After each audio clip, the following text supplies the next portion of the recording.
Hello, hello, hello, and welcome to another episode of your psychology exam study buddy. This is Dr. Bev Knox. So we are on episode 6, and we're going to be covering sleep and dreams. So in this episode, I'm going to focus on the theory behind it all, and I'm going to help you to ace your psychology exam. Okay, so are we ready? Okay, here goes. First things first, let us define sleep. So, sleep is a periodic natural loss of consciousness as distinct from unconsciousness resulting from a coma, general anesthesia, or hibernation. So, sleep is a periodic, it's a natural loss of consciousness. You need to know the definition, so of course I'm going to repeat myself quite often here, okay? Sleep is a periodic, natural loss of consciousness, as distinct from unconsciousness resulting from a coma, general anesthesia, or hibernation. Sleep can be so sweet, renewing, and mysterious. While sleeping, you may feel dead to the world, but you are not. Even when you are sleeping deeply, your perceptual window is open just a little bit. So once again, sleep is a periodic, natural loss of consciousness. What is sleep? Now I want you to either say it out loud if you're by yourself. If you're not by yourself, you may not want to be speaking or saying these things out loud, but you could repeat after me in your mind. I want you to rehearse this information in your mind. That is how we're going to transfer the information from the sound of my voice into your long-term memory through rehearsal, okay? What is sleep? Sleep is a periodic, natural loss of consciousness, as distinct from unconsciousness resulting from a coma, general anesthesia, or hibernation. So let's talk about our biological rhythms and sleep in itself. Like the ocean, life has its rhythms, tides, right? You see the tides in the ocean going up and down and up and down with each wave. Over varying time periods, our bodies fluctuate, and with them, our minds. So let's look more closely at two of those biological rhythms. Our 24-hour biological clock and our 90-minute sleep cycle. So the first thing we are going to talk about is the circadian rhythm. And let's define that first. So the circadian rhythm, and let's pronounce this together. Circadian rhythm is our biological clock, regular bodily rhythms, for example, of temperature and wakefulness that occur on a 24-hour cycle. So you have to know this because it's on the quiz, right? So the definition of circadian rhythm is our biological clock, regular bodily rhythms, and an example would be temperature and wakefulness. And it occurs when? On a 24-hour cycle.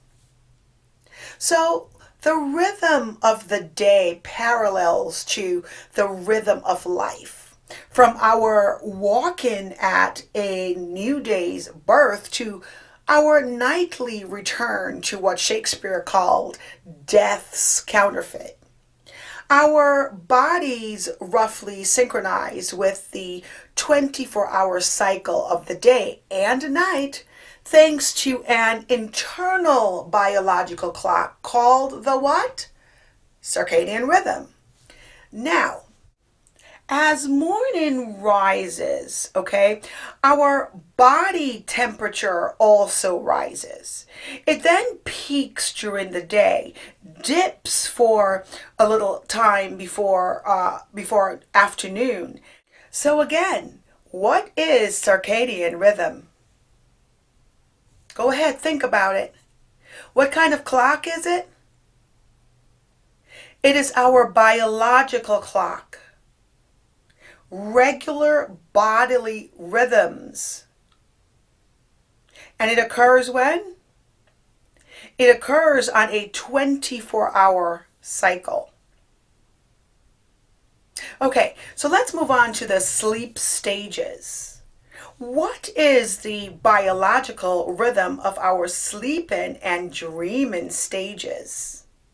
Sooner or later, sleep overtakes us all, and consciousness fades as different parts of our brain's cortex stop communicating. Yet the sleeping brain remains active and has its own biological rhythm. So about every 90 minutes, we cycle through distinct sleep stages. So I'm going to go over some definitions with you right now that you need to know. The first being REM sleep, REM sleep. And REM stands for rapid eye movement. So REM sleep, REM sleep, just means rapid eye movement sleep. A reoccurring sleep stage during which vivid dreams commonly occur. Also known as the paradoxal sleep, because the muscles are relaxed, except for minor twitches, of course, but other body systems are active. So for REM sleep, I want you to remember it's rapid eye movement sleep. A reoccurring sleep stage during which vivid dreams commonly occur.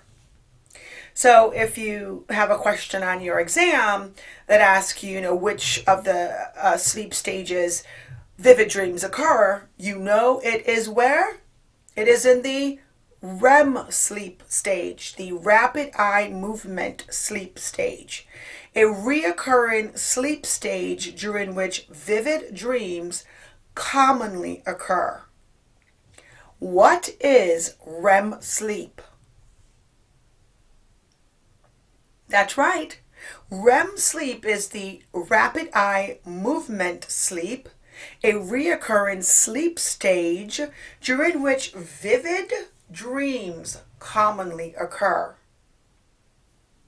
The next definition to know is alpha waves, which is the relatively slow brain waves of a relaxed awake state. Alpha waves is the relatively slow brain waves of a relaxed awake state.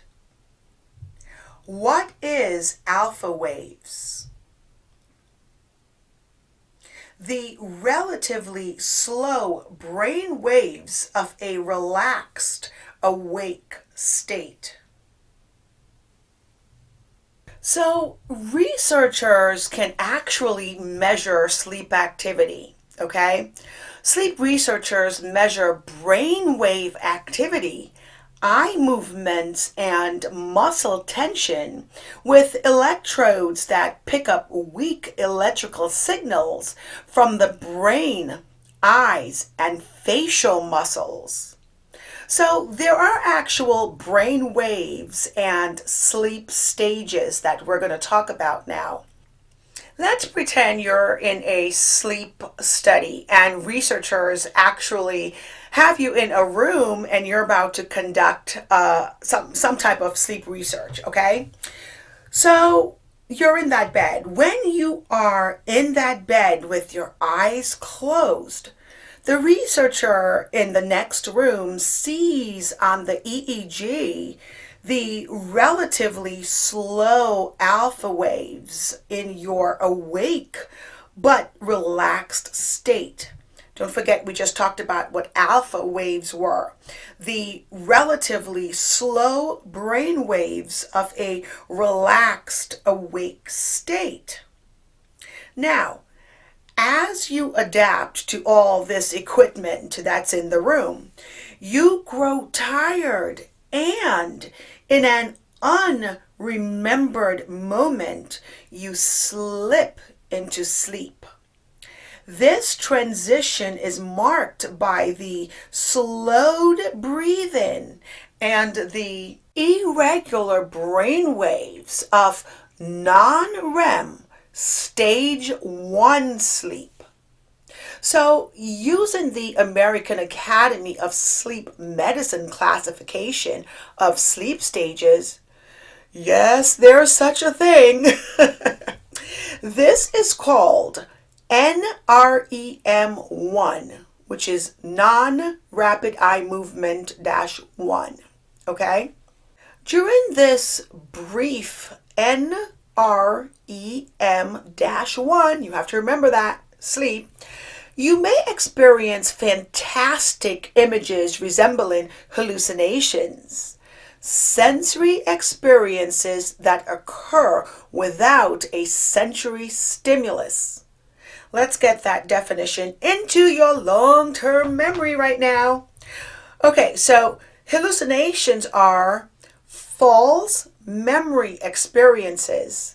And this will be on the quiz, so you have to remember they are false sensory experiences, such as seeing something in the absence of an external visual stimulus. Hallucinations are false sensory experiences, such as seeing something in the absence of an external visual stimulus. What are hallucinations?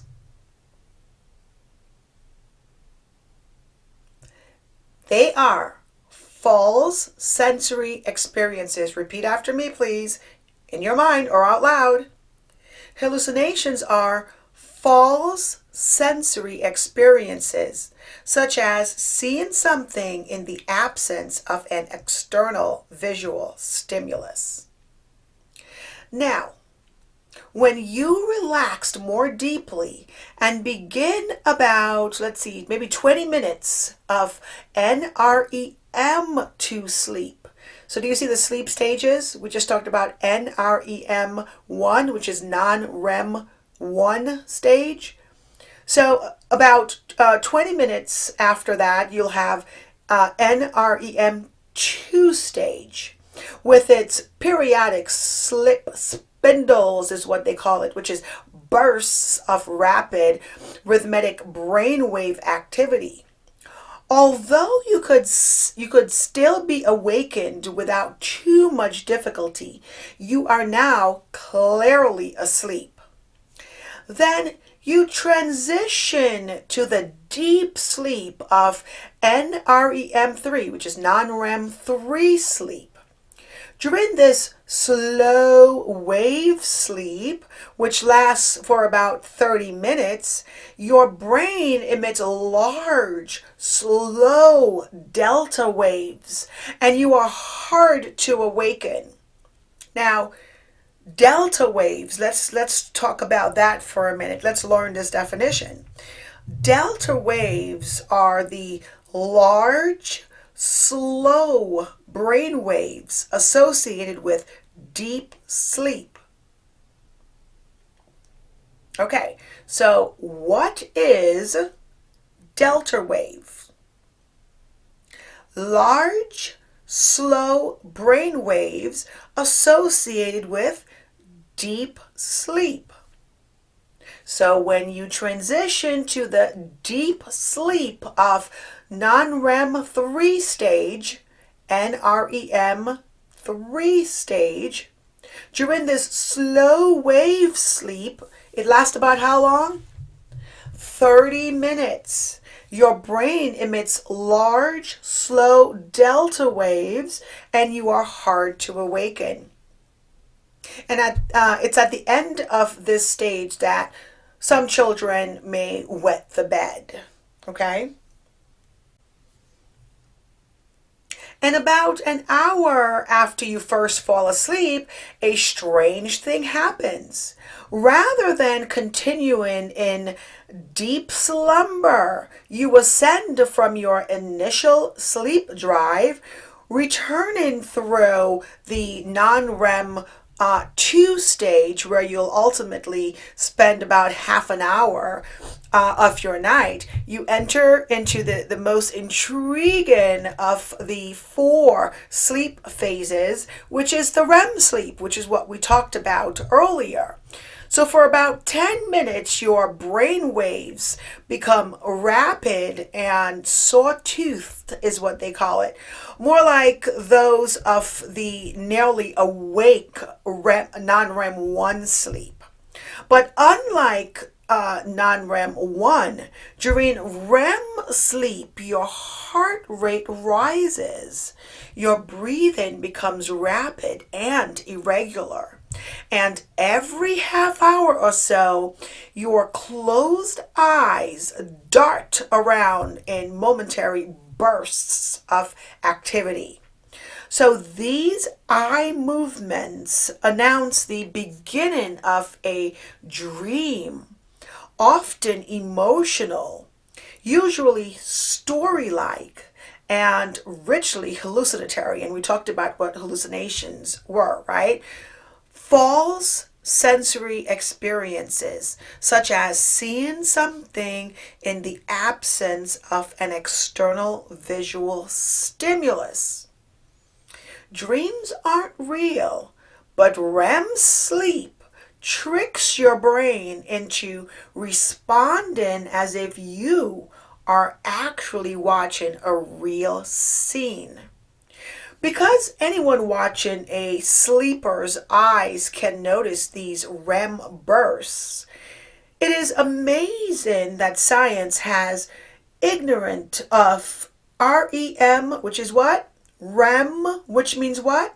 Rapid eye movement sleep, until about 1952. That's when, scientific research really started digging deeper into this stage of sleep. So let's go into now why we sleep, okay? So why do we sleep? Why do you think sleep is so very important for our bodies and our minds? Well, so our sleep patterns differ from person to person and from culture to culture. That's the first thing you need to know. But why do we have this need for sleep? Psychologists offer 5 possible reasons, okay? The first one is sleep protects. When darkness shut down the day's hunting, gathering, and travel, our distant ancestors were better off in a cave out of harm's way. So the first reason why we sleep is to protect ourselves. Number 2, sleep helps us recuperate. Sleep helps restore the immune system and repair brain tissue. Sleep gives rested neurons time to repair themselves, while pruning, weakening unused connections. So sleep helps us to recuperate. 3, sleep helps restore and rebuild our fading memories of the day's experiences. To sleep is to strengthen. Sleep consolidates our memories by replaying recent learning and strengthening neural connections. So sleep helps restore and rebuild our fading memories of the day's experiences. 4. Sleep feeds creative thinking. That's a huge one. Sleep feeds creative thinking. Dreams can inspire noteworthy artistic and scientific achievements, such as the dreams that clued different chemists and creative thinkers to create new experiments. Sleep feeds creative thinking. And 5, sleep supports growth. Yes, sleep supports growth. During slow wave sleep, which occurs mostly in the first half of the night's sleep, the pituitary gland releases a growth hormone that is necessary for muscle development. Oh yes, sleep supports growth. Okay, so let's talk a little bit about sleep deprivation and sleep disorders. When our body yearns for sleep but does not get it, we begin to feel terrible. I know I do. What about you guys? Yes, you do. Stop lying. Yes, you do. Your body begins to feel terrible when you don't get enough sleep. Trying to stay awake, we will eventually lose. And in the tiredness battle, sleep always wins. We are human. We need to sleep. So let's talk about the effects of sleep loss. Today, more than ever, our sleep patterns leave us not only sleepy, but drained of energy and feelings of well-being. This tiredness tendency has grown so steadily that some researchers have labeled the current times of quote-unquote great sleep recession. Yes, it is a thing. Great sleep recession. Now, obviously, when we need to sleep, sleep commands roughly 1/3 of our lives. That's on the quiz. You better remember it, okay? So sleep commands roughly 1/3 of our lives, some 25 years on average. And sleep loss is also a predictor of depression. Can you believe that? Sleep loss. So if you don't get enough sleep, there are actual physical ailments that could come about from not getting enough sleep. So research and other research have been done on this topic. College and university students are especially sleep deprived. 69% of one national survey reported sleep, quote unquote, sleeping tired or having little energy on at least several days during the 2 weeks previous to the night or couple of nights of not sleeping adequately. So less sleep also predicts more conflicts in friendships and romantic relationships. Yes, I said it. Less sleep is a predictor of what? Conflicts in friendships and romantic relationships. Tiredness triggers testiness. Again, we talked about sleep loss is also a predictor of depression. Researchers who have done so much studies on this found that those who slept for 5 hours or less a night. Let me say it again, 5 hours or less a night had a 71% higher risk of depression than folks who actually slept 8 hours or more. Sleep deprived students often function below their peak, okay? Lack of sleep can also make you gain weight. Let's talk about what else sleep deprivation does.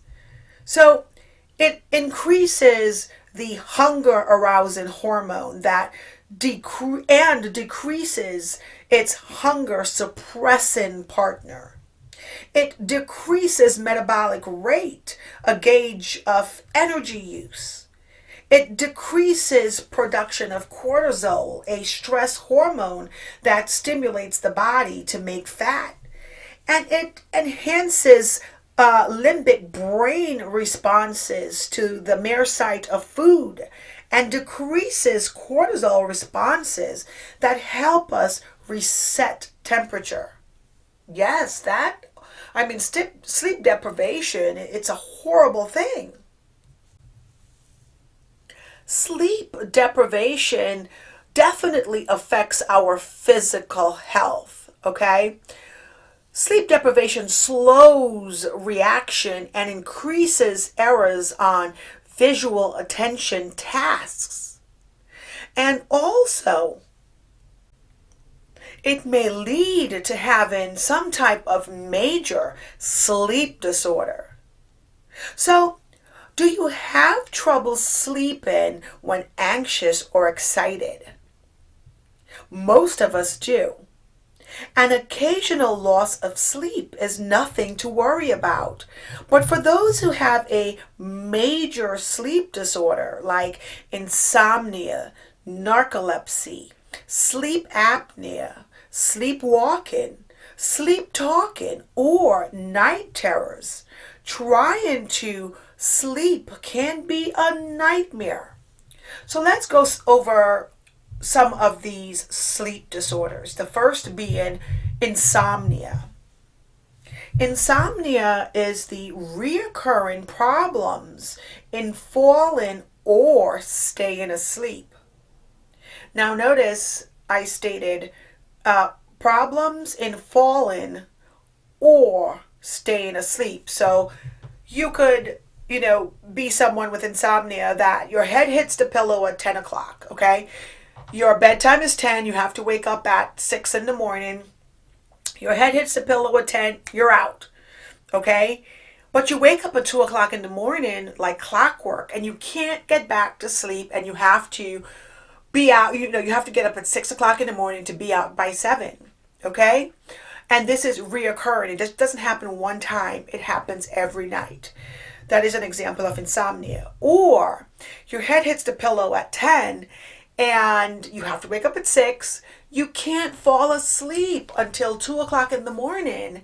And then you still have to wake up at 6 in the morning and you're exhausted during the day.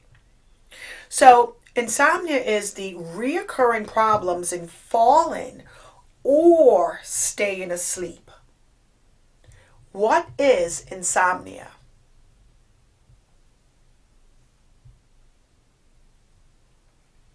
Yes, reoccurring problems in falling or staying asleep. Let's move on to narcolepsy.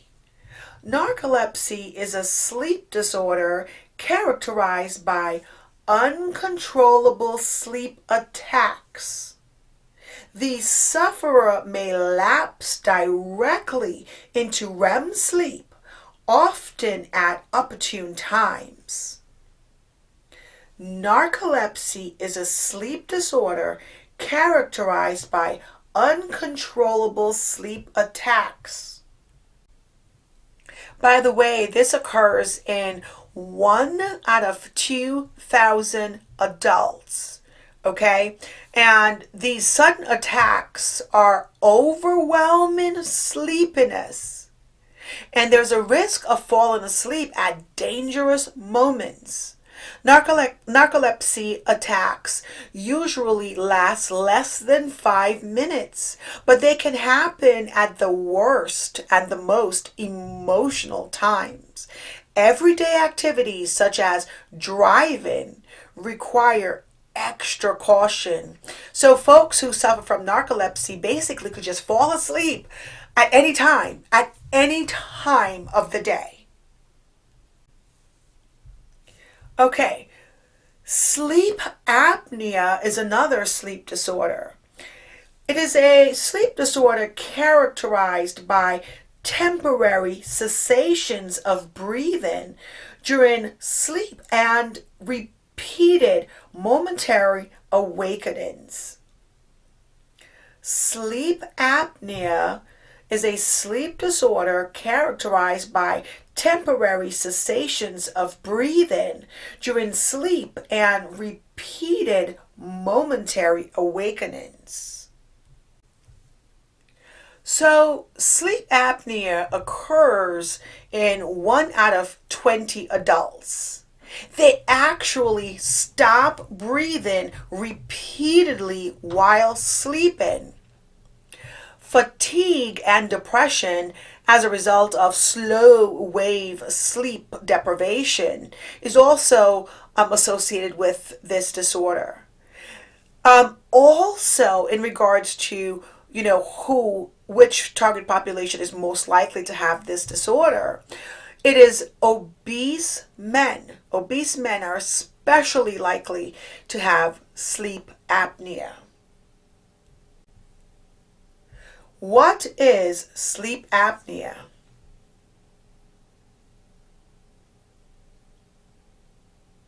A sleep disorder characterized by what? By temporary cessations of breathing, right? Cessations mean kind of they stop breathing, okay, during sleep and repeated momentary awakening. So they stop breathing and they have to catch themselves and they wake up and start breathing again. And you see a lot of folks with the sleep masks on, okay? They have sleep apnea. Moving on to night terrors.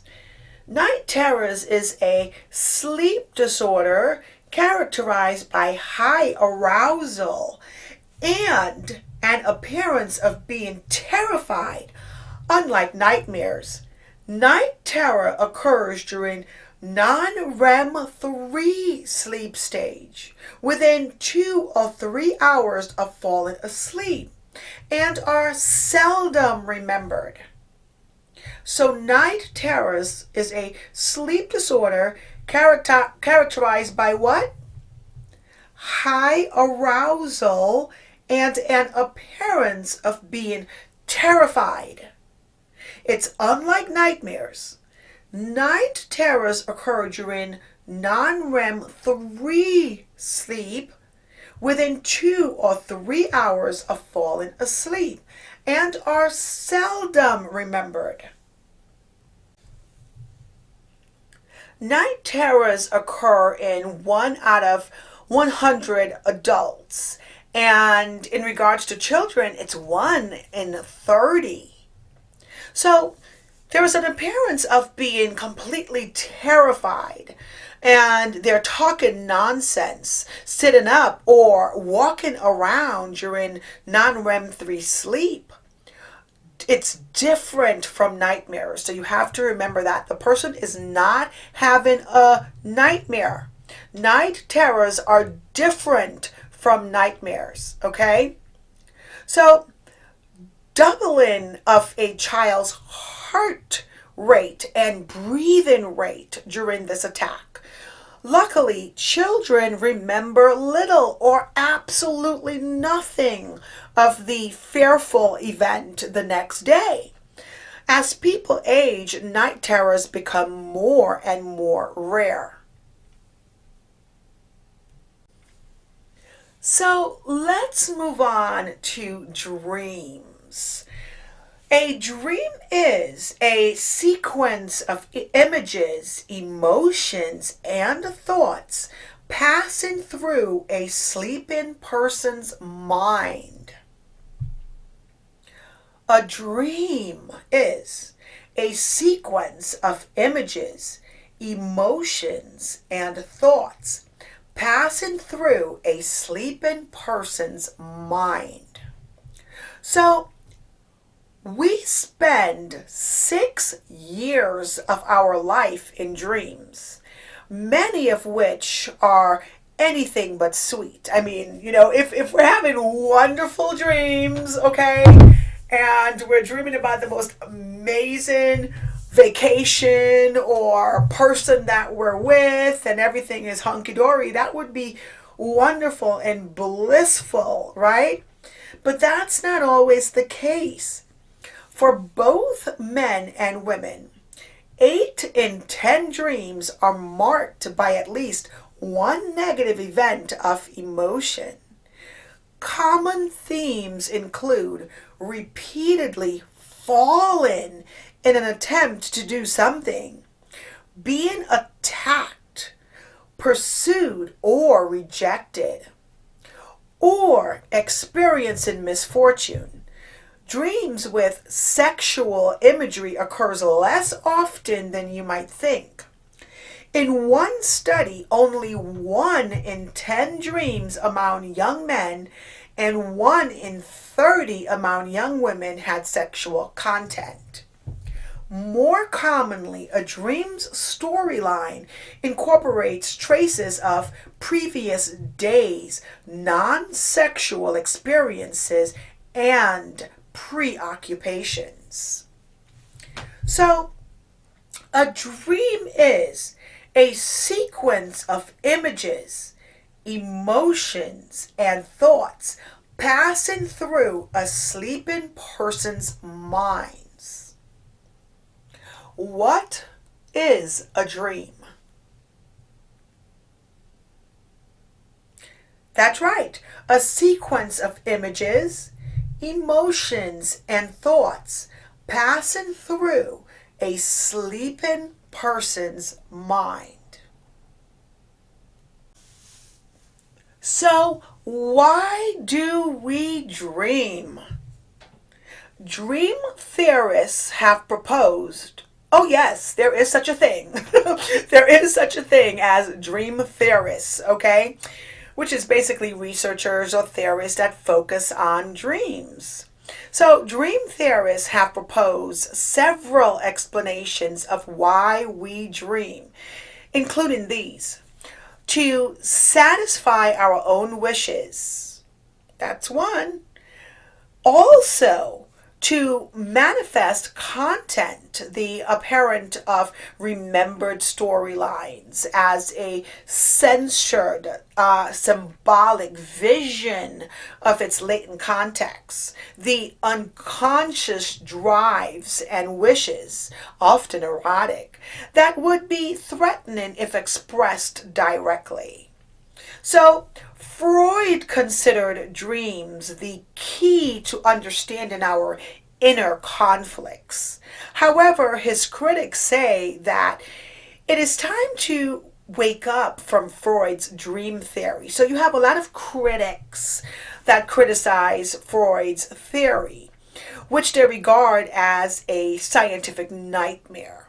So when we speak of manifesting content, what are we talking about? Well, according to Freud, the remembered storyline of a dream as distinct from its latent or hidden content. So the manifest content, according to Freud, is the remembered storyline of a dream. What is manifest content? And you have to say it's according to Freud because there are different theories about this. So according to Freud, it's the remembered storyline of a dream. And latent content, according to Freud, is the underlying meaning of a dream as distinct from its manifest content. So, manifest content is the remembered storyline of a dream, and latent content is the underlying meaning of a dream.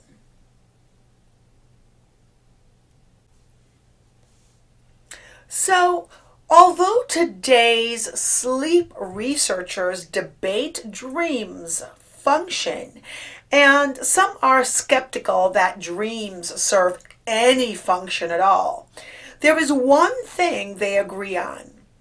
We need REM sleep. That's right. They all agree that we need REM sleep. Yes, we need REM sleep. Deprived of it by repeated awakenings, people return more and more quickly to the REM stage after falling back to sleep. When finally allowed to sleep undisturbed, they literally sleep like babies. With increased REM sleep, a phenomenon called Rem Rebound. This is a definition to know. Rem Rebound is the tendency for REM sleep to increase following REM sleep deprivation. So Rem Rebound is the tendency for REM sleep, REM sleep, which is what? Rapid eye movement sleep. So rapid eye movement rebound is the tendency for rapid eye movement sleep to increase following REM sleep deprivation. Most other mammals also experience REM rebound, suggesting that the causes and functions of REM sleep are merely biological. Dreams are a fascinating altered state of consciousness, but they are not the only altered states. As you will see in my, episode 8, when we talk about drugs and consciousness. So in this episode, episode 6, is all about sleep and dreams. And in episode 7, I'm going to go over actual questions and answers from psychological exams in regards to sleep and dreams. And in episode 8, we're going to dive into drugs and consciousness. Okay, so this ends this episode, episode 6, all about dreams, sleep and dreams. This is Dr. Bev Knox, your psychology exam study buddy, here to help you ace your psychology course.